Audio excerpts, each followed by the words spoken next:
Hello, this is David Rovix with another episode of Discussions with David, a live stream broadcast I've been doing every Wednesday, Thursday, and Friday during the pandemic, as long as I can't travel and play music for a living anymore. I'm also broadcasting on Mondays and Tuesdays. Mondays, I host Pandemic Open Mic Mondays, which anyone with a song, poem, or rant is encouraged to sign up for at davidrovix.com/POMM. Tuesdays, I host Fifth Estate Live, produced by Peter Werby. All of these live stream broadcasts start at 10 a.m. Pacific, noon Central, 1 p.m. Eastern, 6 p.m. GMT every weekday. And you can find them both live and in archived form on the Facebook pages of Popular Resistance, Cable Community Radio, and my own Facebook pages and channels on YouTube, Periscope, Twitch, VK, and LinkedIn. If you go to davidrovix.com or search on any podcasting platform for the podcast This Week with David Rovix, you can also find these programs in audio form soon after they are broadcast live. Another place you can find the broadcasts, along with lots of free content, as well as content reserved only for patrons, such as my 16-part audio memoir, is at patreon.com/davidrovix. That's also where you can support my various musical and non-musical efforts at Popular Education. Today's guest has been a local here in Portland, Oregon since he left Minneapolis in the early 1990s. Mike is a fantastic hip-hop artist who has recorded a whole bunch of albums and a lot of really good videos on YouTube, which I've just been very much enjoying once again since I got up this morning. He has recorded with other hip-hop artists who you may have heard of, such as Dead Prez, and he's toured in various formations in many different parts of the world, including all over Africa. Since 2015, he's been co-manager of Cable Community Radio just off Burnside Boulevard here in Portland. Mike, welcome to my little live stream show. Great to have you here. Welcome, man. Thank you, David. You know, there's way too many things we could talk about to start out with, such as what we were just talking about before we actually went live. But I mean, reading up on your history and also hearing that wonderful presentation that you gave for the high school class that we both gave presentations for a couple weeks ago on Zoom. You know, it struck me that, I mean, stuff I didn't know, first of all, but in the early 90s, in the late 80s, early 90s, when I was more or less in the New York area, and in Europe, the Berlin Wall was falling, and there was a huge rise in anti-immigrant and racist attacks in Germany. And there was this kind of like, there's this connection between cities in the U.S. and cities in Germany where this kind of similar things were playing out. And you were kind of on the ground floor of this in Minneapolis. And one of the, according to Wikipedia, one of the founders of the group Anti-Racist Action, which is probably one of the most popular patches on the backs of punk rockers around the world, and you know, ARA along with ACAB. And I wonder if we could just start there, and can you talk about what was going on in Minneapolis when you moved there and before you left, which was quite a momentous period, it sounds like. Yeah, I was born on the south side of Chicago, lived there in my youth. We moved around a lot in Illinois. My mother had divorced my father, so she was a single mom with my brother and I, and then she remarried. And eventually we moved to Minneapolis, St. Paul in the 80s. So we lived in St. Paul first. And then in 85, we moved across the river to Minneapolis. And I lived on the north side, historically Black neighborhood, still predominantly Black, you know, facing gentrification like many communities across the country. But I lived on the north side, but I bused to the south side to South High School. And it was in South High School that I began to become curious about the hardcore punk scene and met some friends, other people who didn't fit in. I didn't fit in much because I moved around too much. So the people I found to fit in with were the misfits. And that was when I got introduced to the hardcore punk scene. And through, you know, a series of relationships, I became friends with a brother, Native American, Puerto Rican, Black brother by the name of Jay Nevels. And he was a skinhead. And at that particular time in my life, I needed to hang out with some people who weren't getting high and drunk. because I'd run into some issues with abusing drugs and alcohol. And So he so, was a Sharpie, like a straight edge Sharpie skinhead, or well, so here's what we'll talk about. I mean, I know I'm probably giving you too many details. Maybe I should have. No. We got an Okay, hour good. here. That's Okay. why I like the hour-long format. We got a little time. So Jay was a skinhead, and when I met him, he was more on the skate. He was straight edge, and he was a skater, but he was also like down with hip hop, and he was really into writing, and he used to carry the Magnum marker. So he was this mix of different things that were really appealing to me, because me coming from the Black community, knowing that somebody got and understood hip hop was important. Now, the punk scene was mostly white. There were some people of color in it, and Jay was one of them. So Jay and I became friends, and there was a small group of us, and we were all skinheads. Now, the term sharp emerged in the 90s, Skinheads Against Racial Prejudice, but our clique actually predated Sharp. We didn't find out about Sharp until maybe a year or so into what we were already doing. It's an important distinction, because Sharp as an acronym is Skinheads Against Racial Prejudice. Shout out to Sharp. There are chapters all over the world, but what we were doing was done before anyone had come up with that term. That said, we were explicitly anti-racist, and we identified as skinheads, which some people, there's many different kinds of skinheads. There's the bald punk kind of skinhead. It's really just a punk rocker with a bald head. There's traditional skinheads that wear a very specific uniform, and within that uniform, there's different, types of shirts and suspenders and boots and shoes and pants and all that.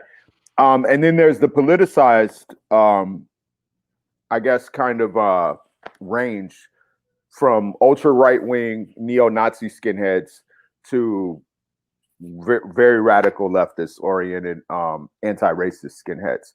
So what the history of the skinhead subculture was created by Black West Indian migrants who were coming to England to look for opportunity and to improve their lives. And they brought their music and their style. And when they mixed with working class white kids, there became this emergence of the two cultures mixing, and that was the two-tone culture. And the music was ska, which was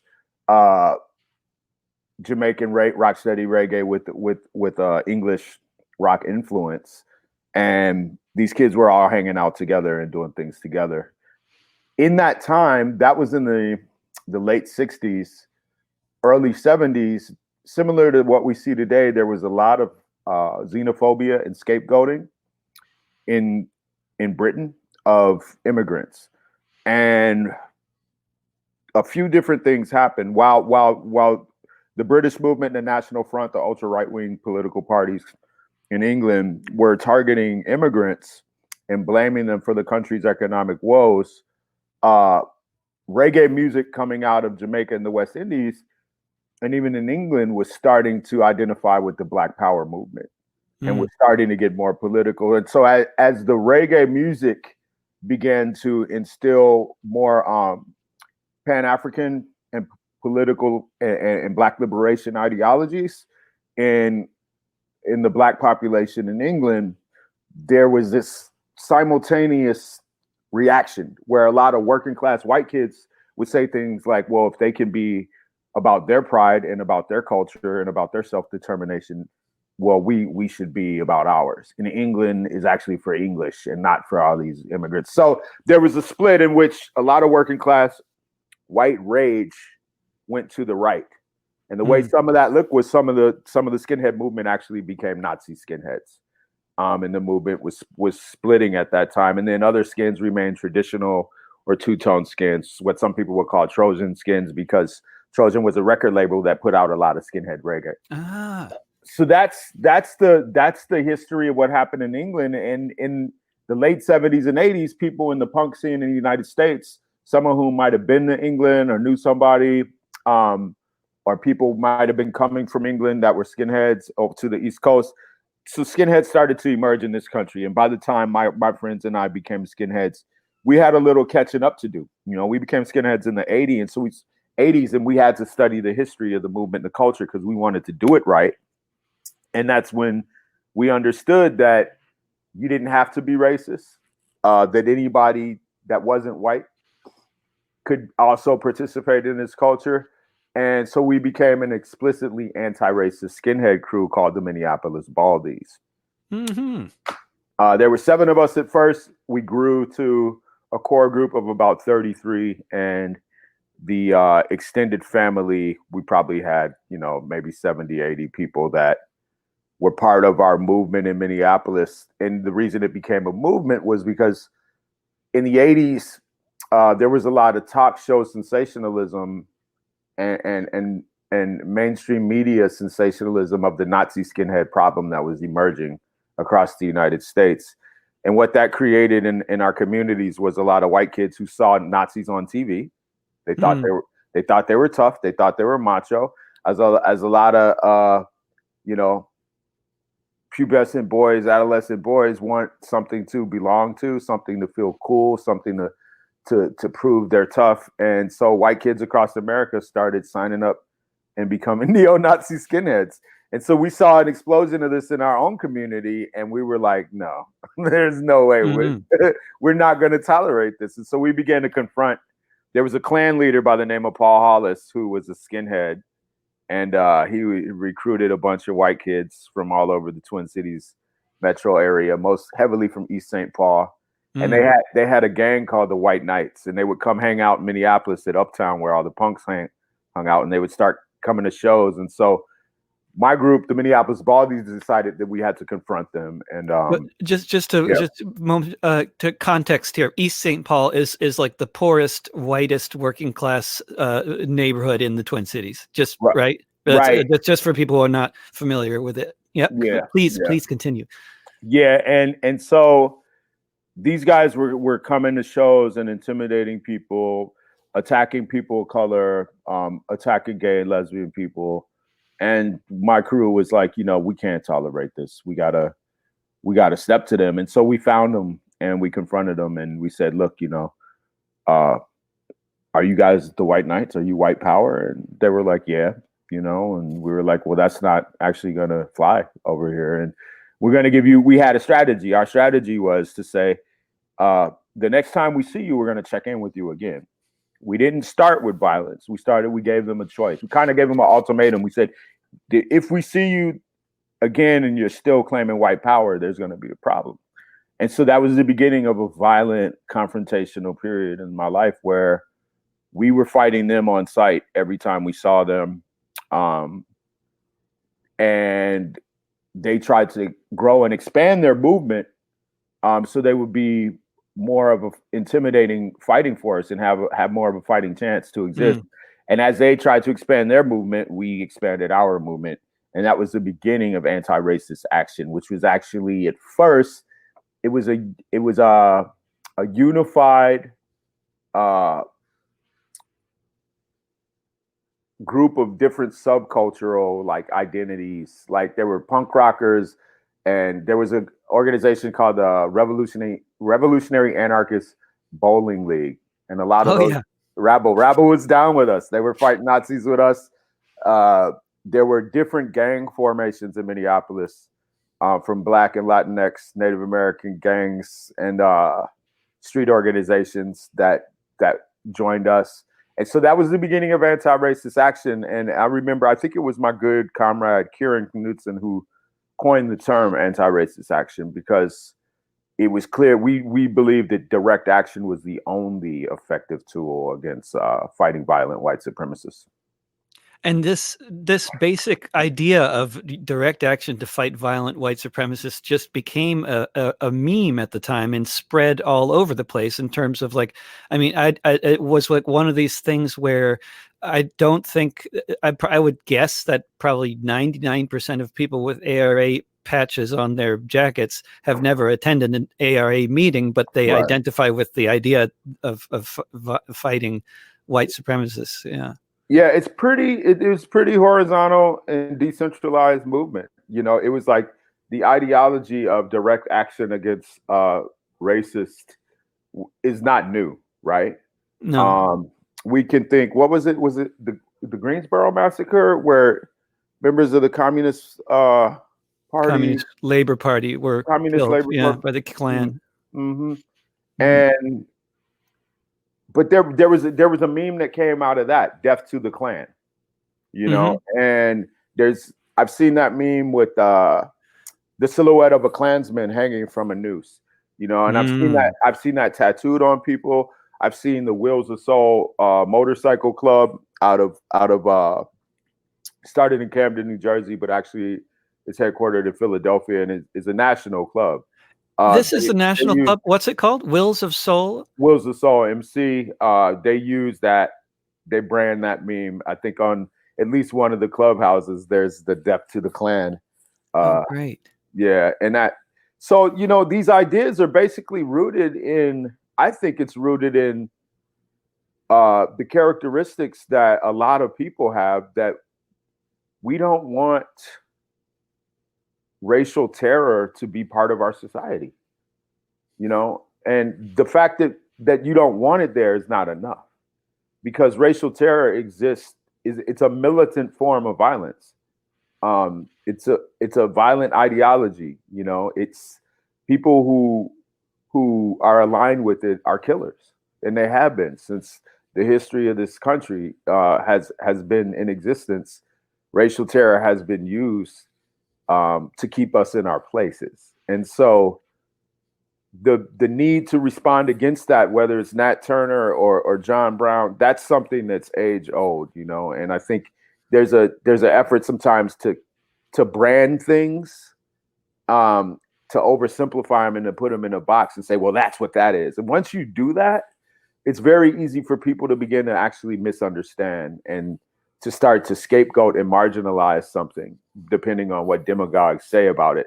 And what I'm moving towards is Antifa, you know? Right. And the way that this Antifa has been sort of turned into this, like, I mean, I'm not sure what to call this in Trump's mind, what it is, but I think he was very upset about the positive attention in the media that Antifa got after Charlottesville, for one thing. Well, yeah, and I think, you know, one of the things that neo-Nazis and white supremacists hate almost more than they hate Black people and people of color and Jews and anyone else that they target, they hate white people that they consider to be race traitors. And in some cases, they're going to go harder on whites that they consider to be race traitors. That's like the primary target. It's like that's the biggest betrayal in the mind of a racist, is a white person who would align themselves with the anti-racist. I heard about especially savage beatings for the Southern white anti-racists in taking part in civil rights marches. They would be targeted for that. I don't know how we measure the savagery of the beatings, but but they were not spared. Yeah, they said. Right. I guess they didn't have an app back then. A savagery meter. The things we laugh about in the crazy world, right? Jesus, man, we were talking before we went live. Just you asked me how I'm doing, and I was. Let's skip to the present moment. We can move back to Minneapolis later. Okay. If you want, I mean, how would you? I mean, I've been asking people just this is what seems like a simple question, but it's not. Like, how would you even describe the present historical moment that we're in? Ah, man, this moment is the paradigm shift. Sometimes you don't want to speak too soon, right? Because you have to let things develop. And I feel more alive than I've felt in a really long time. And I think it's because what I'm processing is the convergence of these different shifting factors and emerging possibilities that for the first time in my lifetime, I think is experienced on a universal level. I don't know what it was like to be alive in the World War I era, the World War II era, or the Great Depression. But what I can say is that this global pandemic has coincided with what some of us could look at as late stage neoliberal capitalism, in that the means of production for goods and services and industry has been underway. The shift to automation has been underway since the 70s. And what that's done is it's caused a lot of countries that were considered first world countries. But no, let's talk about United States of America. The United States of America working class has been slowly witnessing the vanishing entitlement of comfort and security and stability that was the result of years of consolidated wealth, right? And the automation of labor was one of those forces, because why would I pay a human being a fee to do for me what I can get a machine to do for free, right? If it takes a person 8 hours to create something that a machine can create in a matter of seconds, and you don't have to pay the pension, the medical, the dental, the sick leave, and all that, you're going to go with the machine. That's what capitalism does. Or export your industry to a country where you can exploit sweatshop labor, or some combination of the two, but you end up with a totally unemployed former working class, Exactly. So the globalization of labor and the automation of labor is happening, and that's driving policy, right? But how it looks on the streets is people are like going, well, I used to think that I was going to be able to, pay my kids way through college and have a home, and people are like having to work 4 jobs if they can even get a job. Now we're in a gig economy, and people are doing anything we can to make a buck, and we don't have any. There's no social safety net for so many people. So that said, that's running concurrent with escalating violence and increased suffering. And this is not a coincidence, right? I mean, I like to point out to people that and whether or not it's, I have nothing to prove that this is related, but I mean, just Portland, Oregon is the most rent-burdened city in the United States in terms of the income relative to how much they charge for rent. And it also another statistic in Portland, Oregon, is the city has lost more than half of its Black population in the past 20 years. Another statistic is at some years, the Portland Police Department kills more Black men per capita than any other police department in the United States. These are 3 statistics, and they stand side by side. And I can't say that they're all directly related, but they would seem to be.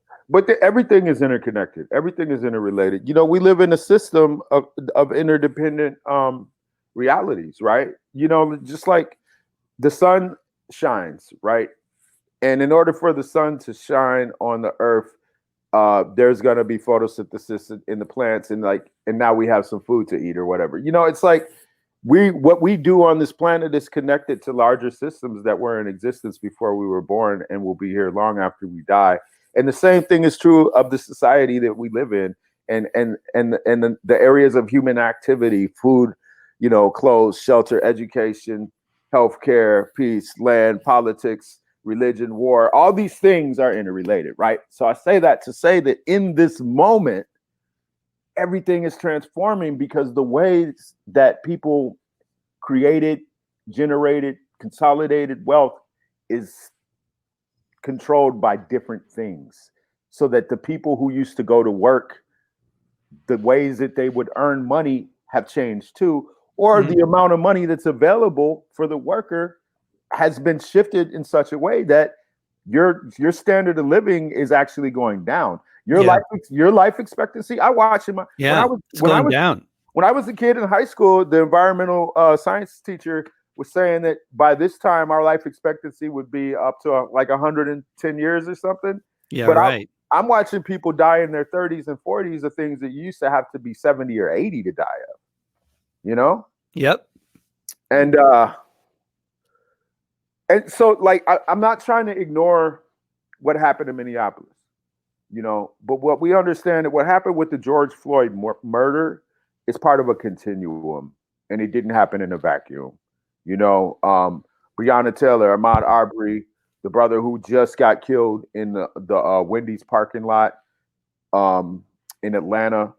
I think it's Rayshard Brooks. Yeah, Rayshard Brooks. But I mean, go ahead. But I was wondering, like, I mean, when I was reading about your history in Minneapolis with ARA and stuff, like, I mean, what did Minneapolis have a particularly large Nazi scene? Because I mean, this was Portland did. I mean, Portland. Which was also, I was also curious about your move to Portland, because I mean, Portland, one of the things that Portland was particularly known for, at least in some circles in the 80s, was pitched battles between Nazis and anti-Nazis in the various neighborhoods, and the killing of an Ethiopian man whose name Mulugeta Sarah. Yes, just a few blocks from where I am right now. Yeah. Right, Southeast Portland. So to compare the two cities, Minneapolis was the whitest city per capita in the 80s, and then Portland became the whitest city. So the ratio of people who were identified as white or of European descent were so proportionately in the majority that these cities were the whitest per capita. And I'm not really sure why I wound up in the whitest city and then moved to the second whitest city, and then that became the first whitest city. And then I think at some point, Omaha, Nebraska took the trophy. So I don't know where the whitest city is now. But what I will say is that since the 80s, Minneapolis has become more diverse, although it's still a very white city. There's been a lot of migrant populace from East Africa, from North Africa. One of our viewers currently is in Somaliland, incidentally, and he says hello. Hey, Muhammad Hassan. What's up, Muhammad Hassan? How you doing, bro? Good to be connected, man. We're good Facebook friends, and you know, I met Muhammad when he lived in Portland, and we were both part of Education Without Borders. So. And you've traveled a lot and organized other tours all over Africa. And this hip hop caravan, it sounds amazing. I was wondering if you could tell us a little about that. But I mean, too many things to talk about. But I know. Well, let's wrap up. So yeah. Minneapolis, St. Paul had a Nazi presence because the Minneapolis Baldies and Anti-Racist Action confronted that Nazi presence. It was forced underground, but it never left completely. But they were no longer comfortable to show up in public in the ways that they had been prior to our level of direct action. Okay. Mm-hmm. Now, what I understood about Portland at that time was that sometimes the majority of people at punk rock shows would be Nazis and Nazi sympathizers, and that if you weren't a Nazi, it wasn't a very safe place, a very safe environment. And there were fanzines, magazines that were grassroots in their origin, like Maximum Rock and Roll and other ways that the hardcore punk scene across the United States would communicate. There would be what we call scene reports in a section of the magazine where different cities would talk about what was going on in their scenes. And that's how we in Minneapolis learned that Portland had a bad Nazi problem. East Side White Pride was out here. American Front was organizing up here. These are different white supremacist gangs and organizations. White Aryan Resistance was up here.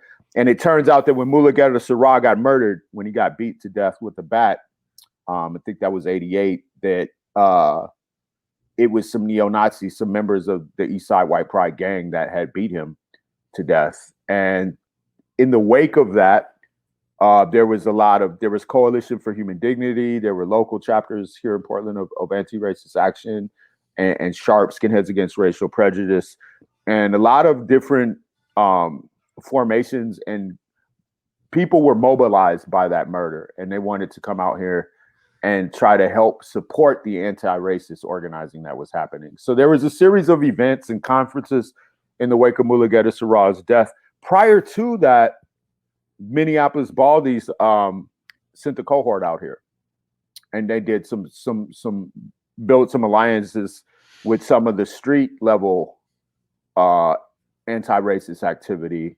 And so by the time I moved here, I came out here in 90, and that was during the Mulugeta Sarah trial. It was a big deal. Morris D's big Mm. big lawyer from Southern Poverty Law Center. Tom Metzger was on trial. It was on the news. It was a big deal. It was Big a national national story. story, right? And war lost. White Aryan White Aryan resistance. Resistance, yeah. And Lost. then they dissolved as an organization, I guess. Huh? Correct. But Tom Metzger's still around doing his thing somewhere in California. Right. And so here's what I learned looking back over the years. You can beat a Nazi with a bat. You can hit him with a brick. You can even shoot a Nazi and kill him. But white supremacy does not leave because you killed somebody. Right. And in some cases, people who are committed to these kinds of ideologies already have a victim mindset. Right. And you're just, in some cases, those of us who identify with whatever our warrior framework is, when people come at us, it just strengthens our resolve. I say that to say, I'm not saying we should not engage in direct action against white supremacists. I'm not saying that, but I'm saying that the root causes of why. Yeah, that doesn't get addressed by street fighting. Yeah, exactly. Yeah, and yeah, there's way too many places to go, but I can't. But we've been talking about this stuff for half an hour, and I want to talk about music a bit if we can. Yeah. Although I want to talk for several more hours about other subjects. But can you tell us about what is the how did you end up in sending computers to Burundi, and how'd you end up first going there? So it really goes back to Minneapolis again. I got my start in political organizing as a youth, being involved in anti-racist action. That activity caused adults in the community to take notice. So elder revolutionaries and educators and activists began to take an interest in my political development. And in doing so, I was actually, recruited and became a member of the Communist Labor Party. And what that involved really was a lot of reading and a lot of studying. Oh yeah. and that Marx wrote a lot of books. Thick stuff. Well, and even just learning about our own working class struggle in the United States of America, different sectors of the working class, the Black working class, the struggle of auto workers in Detroit to organize and become a force. There are so many different historical strands that I began to learn about, and it began to place me and my life and my choices in the context of history. And that was good, because as a kid, I thought me and my friends were the only ones who were woke. We didn't have that word back then, by the way, but we felt like we were the only ones who were doing something. And so for those adults to step in and play a role in my development was really integral into the human being that I am today, because they taught me how to think critically and how to examine, how to have an historical analysis, and how to look at the root causes of the things that show up in society. And that led to me doing a level of activism that showed up later when I moved to Portland, Oregon, and met a good friend of Muhammad and mine, Dan Shea, because Dan Shea was part of Veterans for Peace. And I was doing some work with the American Friends Service Committee, Quaker organization involved in a lot of different human rights and justice struggles. And so we together were going into high schools and doing counter recruitment work. And we were letting students and educators know that they could opt out of military recruiters having their access to their personal information, their test scores. Because the military recruiters were targeting people with low test scores and low income. And so there was this kind of like passive aggressive poverty draft that's like present in the high schools. And to high school kids who are uneducated, they see these guys come in with their uniforms, and some of them have nice cars, and they're promising they're going to get free college and this, that, and the other. But we know the reality is that you're just harvesting more bodies for the military industrial complex. And it was through that work, that counter recruitment work, that I was invited to go to a conference in Rwanda in 2004 that was sponsored by the AFSC. And that was a conference on genocide reconciliation, HIV/AIDS, economic justice, and youth empowerment. And one of the conditions of me participating in the conference was that I had to come up with a project that would be a 2-year commitment related to the outcomes of the conference in Rwanda. So that was my first time in Africa. It was life-changing. I met over 60, 70 activists and educators, people just like me, artists, committed to the survival of the people on the ground in the countries and communities that they came from in Africa. There were people there from Kenya, Uganda, South Africa, Zimbabwe. Obviously, our hosts were in Rwanda. There were people from Burundi, and there were activists there who wanted to start a project collectively that would help East African orphaned children, people who've been orphaned by the genocide, people who were facing multi-generational abject poverty, become computer literate. At that time, this was 10 years after the Rwandese genocide that happened in 1994. So at the time, in Rwanda specifically, they had the largest per capita population of people under 35, because so many young people had been orphaned by their parents, perishing in the genocide 10 years prior. So I met thousands of, I met hundreds of kids, but I met people who work with thousands of young people who weren't having even just the access to the type of stability that would come from having a family intact, and they asked if I could help them build a computer center to help some of these kids become computer literate. The two of the activists who, Jean-Claude Kundwa, and I'm forgetting the other brother's name, but they were from Burundi, which is the neighboring country of Rwanda. So a lot of the ethnic strife and the refugees fleeing that, a lot of what had happened in Rwanda spilled over into Burundi. And I was asked to help them build a computer center in Burundi to serve some of the youth there. And so that was my 2-year project. And I came back to Portland, Oregon, and went about organizing, and Free Geek helped donate some computers, started a company called Global Fam with my good friend and comrade Morgan Delaney, who was a high school teacher. And we got the computers from Free Geek, and we raised a lot of money through a hip hop concert with Dead Prez to ship the computers. And at that point, so that was, our organization is called Global Fam. And that's the imprint that I still put my music out under today, Global Fam Entertainment. But at that time, it was Education Without Borders was our fiscal sponsor. And so I'm currently still a member of Education Without Borders. And that the work that I did in Rwanda, which helped build the computer center in Burundi, is what got me invited to play a music festival in Zimbabwe in 2012. One of my comrades who was at the conference in Rwanda invited me, and I played Zimbabwe in 2012. And it was there I met people who were organizing the African Hip Hop Caravan. They knew about the computer center, and so they were excited to invite me into the project as an organizer. And they gave me a couple of tasks to come back and get some support for the project in the United States. So once again, I come back here with a mission that's been designed by my African comrades, right?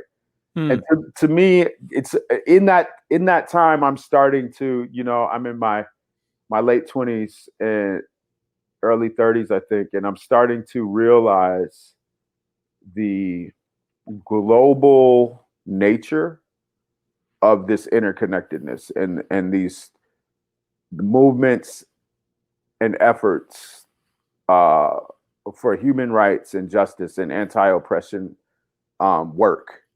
To make sure that people's lives have a chance to develop, to reach a liberatory kind of potential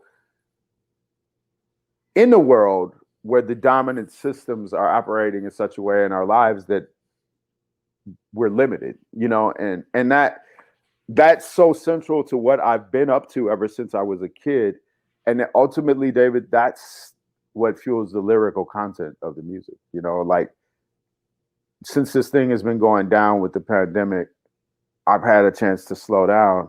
And then when George Floyd got murdered, it gave me a chance to really reflect on the work I've been doing as an artist.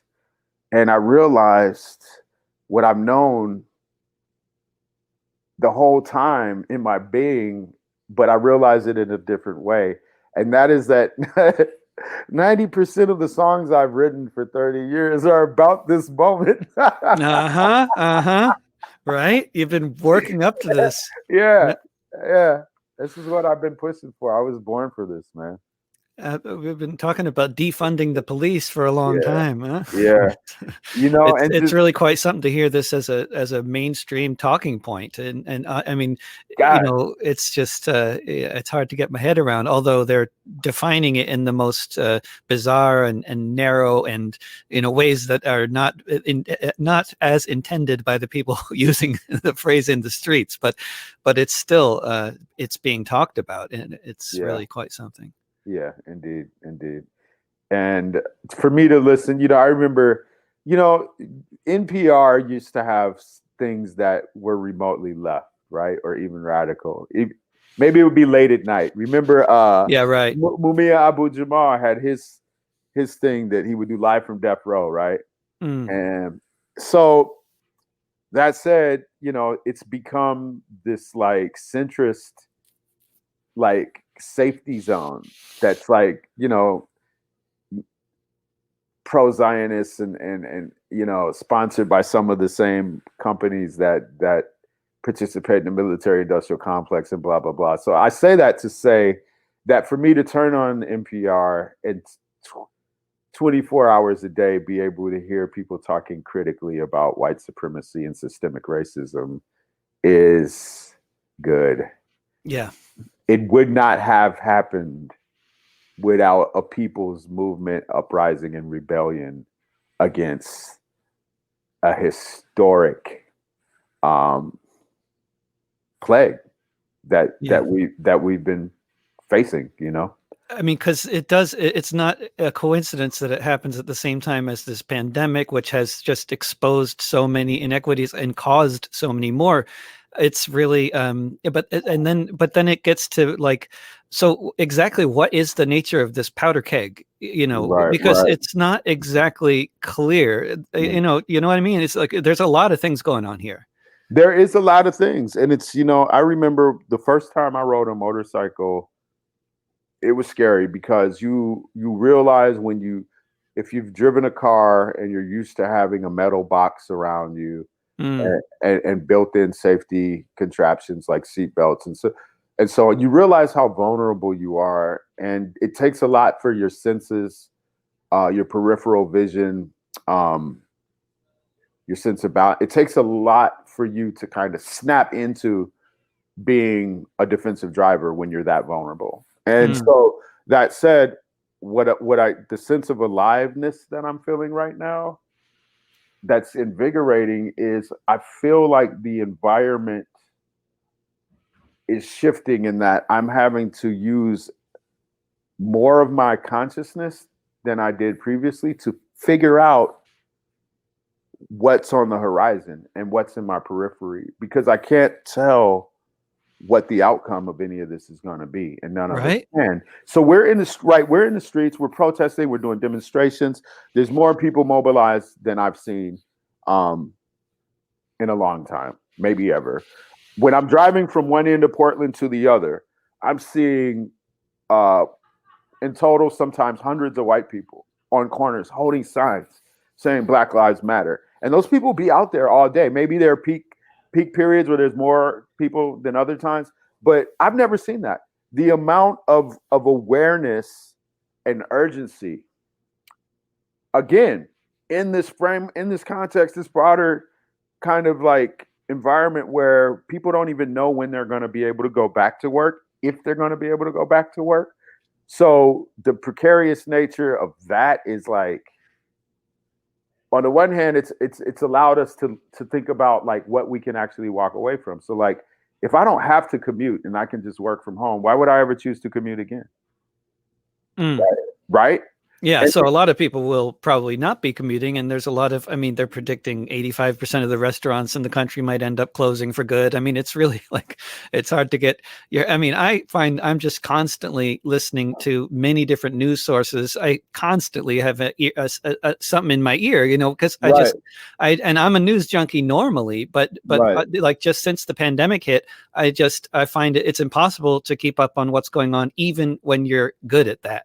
You know? Yeah, yeah. And then so like there's consuming media, right? I have to sometimes make a disciplined effort, you know, to pull away from my screen, to put my Yeah, phone down, you know, mental to health. mental health, man, spiritual health. And but at the same time, if you go outside, you're like looking at the environment and you're looking at the people and you're understanding like things are different now.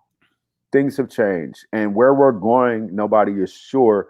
One of the things that concerns me the most is I sense that there's a wave of repression Right. that that is already emerging, It's right? kind of easy to sense, right? I mean, Right. when you see, what did you think? Speaking of wave of repression, though, I mean, just like Mhm. I mean, what's been one of the things it's this is not new, but every time I mean, the police have been attacking people for taking over streets and calling this like, you know, this is what seems to fall into their definition of violent Right. protest, you know, Right. and so it has to be attacked with tear gas and all this kind of stuff. But then when there's buildings on fire, generally the police are absent, which is, Yeah. I mean, it's a long-standing tradition. And then, of course, in Minneapolis, they're on camera puncturing tires, you know. But Man. really, this is all part of their general MO. But it seems to be like they're building for repression. They're trying to make this, you know, as big as it possibly can be, actually, you know, trying to attack people, which then of course will get some people to fight back and then leave the scene when when anybody starts setting buildings up. I mean, it's just classic, you know, sort of stuff. Yeah, and I'm like, is this just foreplay? Like when does the real fucking begin? You know, Oh and yeah. and that's what I'm worried about, you know, and I don't want fear to uh become something that paralyzes me or makes me unhealthy. But I wanna be careful about how do I take this awareness and turn it into something that's actually effective, not just for Yeah.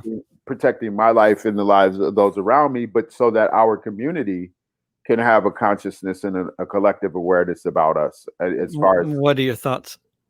I'm, I, I'm not having answers yet, David. I'm not. You know, there's some things that I can't talk about here, but I will say that community defense is something that I've been engaged with in different various ways and tactics, you know, and approaches since I was a kid. And so looking at starting simple, like okay, physical proximity, who do I have in my area that I can trust, that I have relationships with, that I can rely on, that I can support or who can support me. Um, who in my area do I need to be careful of? Who in my area do I know or am I curious about, but maybe need to make some steps towards getting to know them? As far as Mhm. just thinking about the radius around my damn house, right? But then community uh, also exists in a term that's not defined by physical proximity, right? So people who I can rely on that might not be my neighbors, who might live across town, but who I have a relationship with that is a little bit deeper, and so that as things escalate, the level of tools that I might need to access um, needs to be something that's coordinated. So these type of things are things that we don't want to have to think about. But what was the Bruce Lee meme I saw? He said, you know, how can you be a proponent of peace and be a martial artist? And he said, it's better to be a warrior in the garden, than a gardener in the war. You know, and it's like Mm. I want to be ready, and I want to be among people who are ready, because we're going to be able to protect ourselves, and ultimately, once we move out of the reactive defensive stage and get into proactive assertion of what we Mm. want, the type of world and community we want to live in, which is really what we need to be always working on anyway. I want to be around the kind of people who I can have faith in, and the type of people who are going to be engaged in accountability, mutual accountability, where they can hold me accountable, I can hold them accountable, but we know we're all holding ourselves accountable. There's a law or a code that I developed over the years, being engaged in direct action in the type of street activity I was in, and that is, you don't go to jail, don't go to the graveyard, and don't kill yourself. And that's just about getting home safe, and it's also about, carry yourself in a way where, you have people that would, if you had to do something that would put you in prison for life, you could call them and they would have your back. But the whole key to it is, don't put yourself in a position where you have to call them. And so there's a lot there that's, I think more oriented to the type of things that happen that don't get talked about than and that's like one pole. That's an important level of consciousness. There's some integrity there that I think is integral to the type of mindset that we have to have as survivors. But at the same time, there's the more kind of public face of what political activism looks like. And some people might identify a contradiction, and they might say, well, like, taking a rest for the movement is a very, that's a tactic, and you can't be afraid to go to jail when you're fighting for freedom. And the goal is not to go to jail, but if the level of how effective your work is one that you become a target and you wind up being in prison for that, then that might be a consequence of doing this work, because the work that we're doing, we're actually working against a system that their only way of dealing with us is to try to silence us, to try to put us away so we don't have access, so we don't have physical freedom, or to try to put us in the ground, to try to take our very lives. And so that's how this isn't a game. I mean, it's easy to think like when we're posting on social media and people are blowing up on each other on threads or over disagreements over semantics and ideology. Yeah. That's not reality. No. It's expression in a sphere that's actually controlled by the same people who are mining your data for digital surveillance. And I just heard that Facebook is a major contributor to the Trump campaign now. Oh, really? Yeah. Now that they've censored his latest fascist ad, they felt like they had to contribute to his campaign. Perhaps I don't know, man. Yeah. We live in a strange world, and so at some point I don't think it's a matter of if, I think it's a matter of when. I think 3 protesters were run over a few days ago here in Portland. I just saw last night somebody got killed by a FedEx driver who was driving in St. Louis. Yeah, these car attacks are becoming more and more common, which is just strikes me as a bit bizarre in a country as well armed as the United States. You can see why people. I mean, if somebody's wanting to commit mass murder, you can see why they would use a car in a place like Europe where it's hard to get an automatic weapon. But I don't know. This is. I'm not trying to be funny. It's just. No, it's just, but the shootings of protesters and car attacks on protesters are now becoming commonplace. And this is, it's just a bit different than it was a few years ago for people to have protests in a lot of places where you didn't necessarily even cross your mind that somebody might drive a car into the protest. It was, unless you were in Ferguson in 2014. But speaking of Ferguson in 2014, one of the things I noticed was that the Michael Brown's family had requested that there be no police escort from the homecoming to the burial, and the police honored that request. and the escort was a whole bunch of guys on motorcycles on Harleys, and I don't know if that group was related to the group you were talking about from Camden. If it was No, I'm not sure what organization that was, but there's black bikers. Biker culture is divided up into a few different sects, and one is there's what the old school outlaws would call motorcycle enthusiasts. So that's like 99% of people who enjoy riding motorcycles. And then you have the 1%, and this comes from a historic event where there was a huge rally and a bunch of wild motorcyclists tore things up. And so the police response to the media was that the 99% of the people at that rally were decent law-abiding citizens, but 1% of them were outlaws. So ever since that phrase was coined, those who identify with the 1%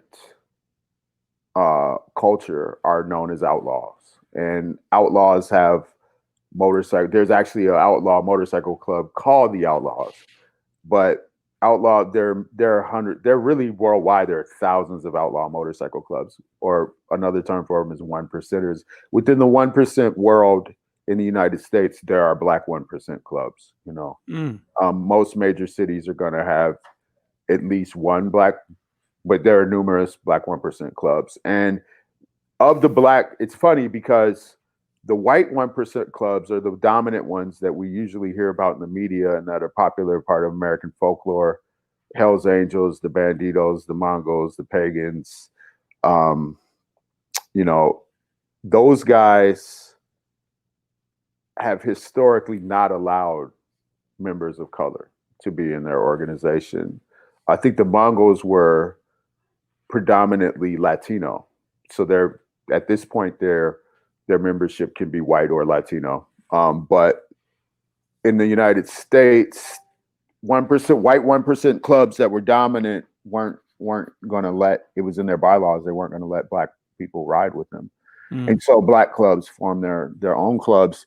And a handful of black clubs actually didn't have racial laws. They were like, anybody can ride with us as long as you commit to the charter in the way that we say is required.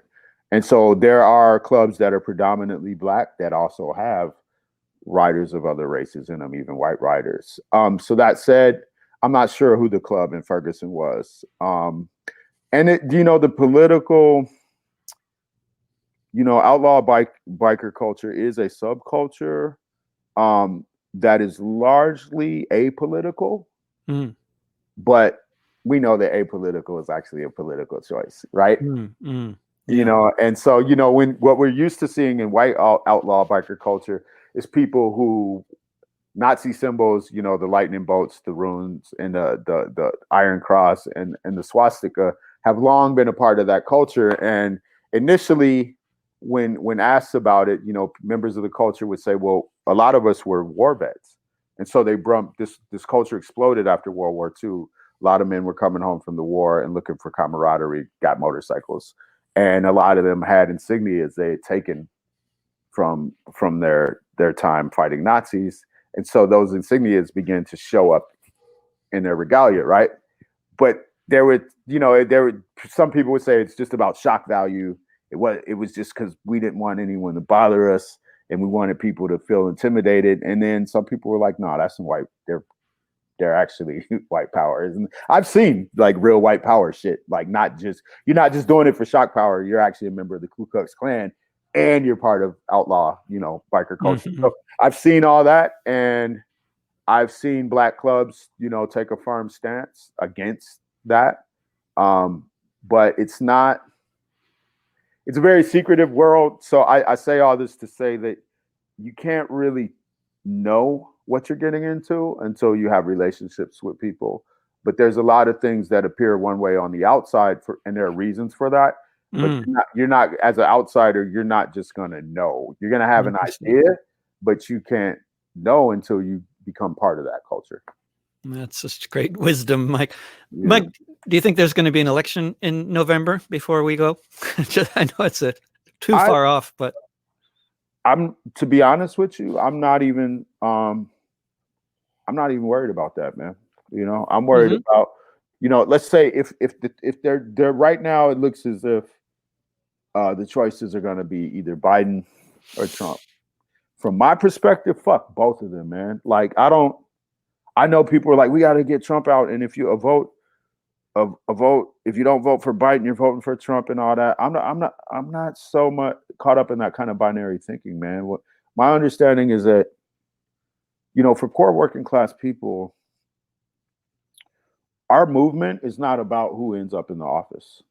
You know, the things that we have to face for our survival, the struggles we have to wage to create better lives for ourselves and for the future are grounded in different things than who's president. Now, I know that the administration and the power they have to appoint people and all that, it matters, right?